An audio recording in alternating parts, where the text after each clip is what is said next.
Trump की जानिब से इस्राएली वजीर आजम नेतन्याहू के कहने पर ईरान जंग शुरू करने और फिर अब नेतन्याहू की जंगी पॉलिसी और उनकी ईरान के खिलाफ बड़े पैमाने पर दोबारा जंग शुरू करने की ख्वाहिश की वजह से दुनिया भर में अमेरिका की ताकत और उस ताकत का तासुर दोनों मुसलसल कमजोर होते जा रहे हैं। ट्रंप एक बात करते हैं और नेतन्याहू उस पर अमल नहीं करते हैं। ट्रंप मजीद जोर देकर एक और दावा कर देते हैं और नेतन्याहू उसकी भी खिलाफ वर्जी कर देते हैं। और लबनान में इसराइल की जानिब से जंगबंदी मुआहदों की मुसलसल खिलाफ वर्जियों और उन खिलाफ वर्जियों के जवाब में ईरान की कार्रवाइयों ने इस तासुर को मजीद मजबूत कर दिया है, क्योंकि अमेरिकी सदर ट्रंप की वार्निंग, धमकी और हत्या की दरख्वास्तों के बावजूद इसराइल ने कल रात और आज सुबह ईरान के खिलाफ जवाबी कार्रवाइयां की, जिन पर ईरान ने आज एक बार फिर इसराइल की तरफ मिसाइल दाग कर जवाब दिया है। अहम बात यह है कि इसराइल और ईरान के दरमियान हमलों का यह सिलसिला हफ्ते की रात को उस वक्त शुरू हुआ कि जब अमेरिका के साथ लबनान में सीज फायर पर इत्तफाक के बावजूद इसराइल ने जनूबी लबनान में बड़े पैमाने पर हमले किए, जिसके बाद ईरान ने एक बार फिर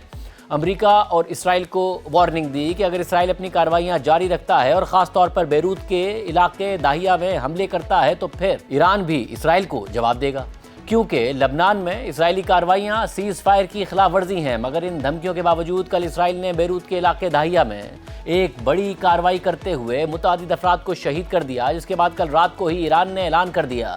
कि उसने लबनान में हमलों के जवाब में इसराइल की तरफ बराह रास्त मिसाइल दागे हैं। ईरान की पासदाराना इनकलाब ने इन हमलों की लॉन्चिंग की वीडियो भी जारी की है।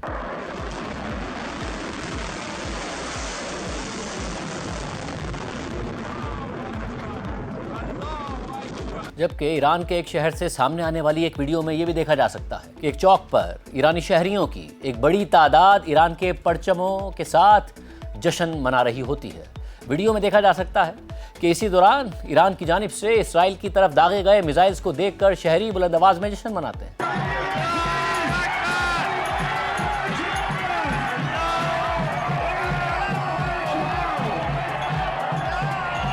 अहम बात यह है कि ईरान के इन हमलों के बाद इसराइल की जानिब से जवाबी कार्रवाइयों का ऐलान सामने आने से पहले ही अमेरिकी सदर ट्रंप सरगर्म हो गए थे और ट्रंप ने मुतादिद अमेरिकी मीडिया आउटलेट से गुफ्तगू करते हुए न सिर्फ इन हमलों को डाउन प्ले करने की कोशिश की और जंगबंदी को बरकरार रखने पर इसरार किया, बल्कि ये रिपोर्ट भी सामने आई कि ट्रंप ने इसराइली वजीर आजम नेतन्याहू को फोन करके तहम्मुल से काम लेने और ईरान के खिलाफ हमले ना करने की अपील भी की। सदर ट्रंप ने फॉक्स न्यूज से बात करते हुए कहा था कि वो नेतन्याहू को हिदायत देंगे कि ईरान के खिलाफ जवाबी कार्रवाई ना करें, जबकि ट्रंप ने फाइनेंशियल टाइम्स से फोन पर बात करते हुए कहा कि नेतन्याहू के पास ईरान के साथ होने वाले किसी भी मुआहदे को कबूल करने के सिवा कोई रास्ता ही नहीं होगा।